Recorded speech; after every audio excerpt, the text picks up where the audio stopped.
അയോധ്യയിലെ ബാബരി മസ്ജിദിന്മേൽ തുടങ്ങിയ ഹിന്ദുത്വവാദികളുടെ ക്ഷേത്രാവകാശവാദം അതിൻ്റെ ധ്വംസനവും രാമക്ഷേത്ര നിർമ്മാണവും വരെ എത്തിയിട്ടും തീർന്നില്ല. ബാബരിക്ക് പിന്നാലെ മറ്റു പല പള്ളികളും ലക്ഷ്യമാക്കി ഹിന്ദുത്വ സംഘടനകൾ നീങ്ങി. ഇപ്പോഴിതാ വീണ്ടും ഒരു മസ്ജിദ് ക്ഷേത്ര തർക്കം ആരംഭിച്ചിരിക്കുന്നു. മധ്യപ്രദേശ് ഭോജ്ശാല കമാൽ മൗല മസ്ജിദാണ് പുതിയ ഇര. പള്ളിയിൽ നിന്ന് ക്ഷേത്രാവശിഷ്ടങ്ങൾ കണ്ടെത്തിയെന്ന അവകാശവാദവുമായി രംഗത്തെത്തിയിരിക്കുകയാണ് പുരാവസ്തു വകുപ്പ്. ദൈവശില്പങ്ങൾ, സംസ്കൃത ലിഖിതങ്ങൾ, തൃശൂല ചിത്രങ്ങൾ എന്നിവ കണ്ടെത്തിയെന്നാണ് വാദം. മസ്ജിദിൽ നടത്തിയ സർവേ റിപ്പോർട്ട് മധ്യപ്രദേശ് ഹൈക്കോടതിയിൽ സമർപ്പിച്ചു. കമാൽ മൗല മസ്ജിദിൽ ആർക്കിയോളജിക്കൽ സർവേ ഓഫ് ഇന്ത്യയുടെ നേതൃത്വത്തിൽ 3 മാസം നീണ്ട സർവേ നടന്നിരുന്നു. ഇതിന് പിന്നാലെയാണ് 2000-ലേറെ പേജുള്ള റിപ്പോർട്ട് മധ്യപ്രദേശ് ഹൈക്കോടതിയുടെ ഇൻഡോർ ബെഞ്ചിന് മുമ്പാകെ ASI കൗൺസിൽ ഹിമാൻഷു ജോഷി സമർപ്പിച്ചത്. ഹിന്ദു ഫ്രണ്ട് ഫോർ ജസ്റ്റിസ് എന്ന പേരിലുള്ള സംഘടനയാണ് ഭോജ്ശാല സമുച്ചയത്തിലെ പള്ളി ക്ഷേത്രമാണെന്ന് അവകാശപ്പെട്ട് മധ്യപ്രദേശ് ഹൈക്കോടതിയിൽ പൊതുതാൽപര്യ ഹർജി നൽകിയത്.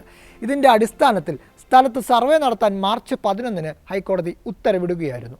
മാർച്ച് 22-ന് ASI സർവേ ആരംഭിക്കുകയും ചെയ്തു.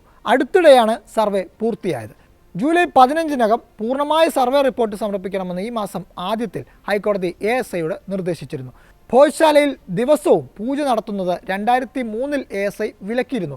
ഇത് ചോദ്യം ചെയ്താണ് ഹിന്ദു വിഭാഗം കോടതിയെ സമീപിച്ചത്. കമാൽ മൗല പള്ളിയിൽ നടക്കുന്ന പ്രാർത്ഥന തടയണമെന്നും ആവശ്യമുണ്ടായിരുന്നു. ഭോജ്ശാല നിലവിൽ ASI മേൽനോട്ടത്തിലാണ് ഉള്ളത്.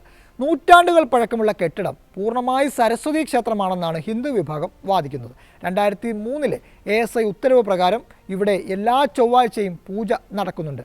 വാഗ്ദേവി സരസ്വതിയുടെ ക്ഷേത്രമാണിതെന്നും സമുച്ചയത്തിൻ്റെ ഒരു ഭാഗവും ഉപയോഗിക്കാൻ മുസ്ലിങ്ങൾക്ക് അവകാശമില്ലെന്നും ഹർജിക്കാർ വാദിച്ചിരുന്നു.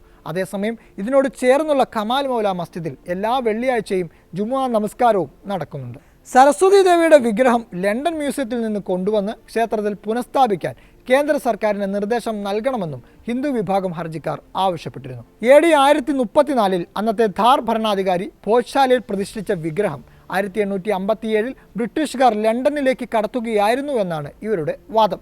തങ്ങളുടെ മതകേന്ദ്രം തിരിച്ചുപിടിക്കാനുള്ള നിയമ പോരാട്ടം ആരംഭിച്ചിരിക്കുകയാണ് എന്നാണ് ഹർജിക്കാരിൽ ഒരാളായ ആശിഷ് ഗോയൽ മധ്യപ്രദേശ് ഹൈക്കോടതി ഉത്തരവിൽ പ്രതികരിച്ചത്.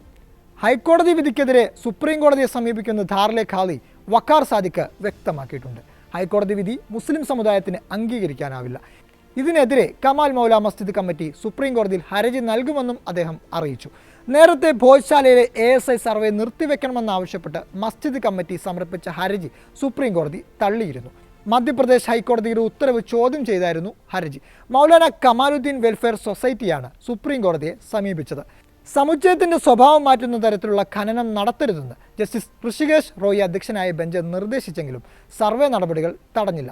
അനുമതിയില്ലാതെ സ്ഥലത്ത് ഒരു നടപടികളും ഉണ്ടാവരുതെന്നും ബെഞ്ച് നിർദ്ദേശിച്ചിരുന്നു. ഹർജിയിൽ നിലപാട് വ്യക്തമാക്കാൻ കോടതി കേന്ദ്ര സംസ്ഥാന സർക്കാരുകൾക്ക് നോട്ടീസ് നൽകുകയും ചെയ്തിരുന്നു. മുമ്പ് അയോധ്യയ്ക്ക് പിന്നാലെ UP മധുരയിലെ ഈദ്ഗാഹ്, വാരണാസിയിലെ ഗ്യാൻവാബി മസ്ജിദുകൾക്ക് മേലും ബാബരിയിൽ ഉയർത്തിയ അതേ ക്ഷേത്രവാദം ഹിന്ദുത്വ സംഘടനകൾ ഉയർത്തിയിരുന്നു. മധുര ഈദ്ഗാഹ് മസ്ജിദ് സ്ഥിതി ചെയ്യുന്ന സ്ഥലം കൃഷ്ണ ജന്മഭൂമിയാണെന്നാണ് അവകാശവാദം.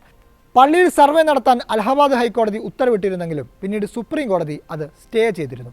ഗ്യാൻവാബി പള്ളിയിലെ നിലവറയിൽ ഹിന്ദു വിഭാഗത്തിന് പൂജ നടത്താൻ വാരണാസി ജില്ലാ കോടതി അനുമതി നൽകുകയും ഇത് സ്റ്റേ ചെയ്യണമെന്ന ഹർജി സുപ്രീം കോടതി തള്ളുകയും ചെയ്തിരുന്നു. ഇതോടെ ബാബരി മസ്ജിദ് മാതൃകയിൽ ഗ്യാൻവാബിയിലും പൂജ തുടരുകയാണ്.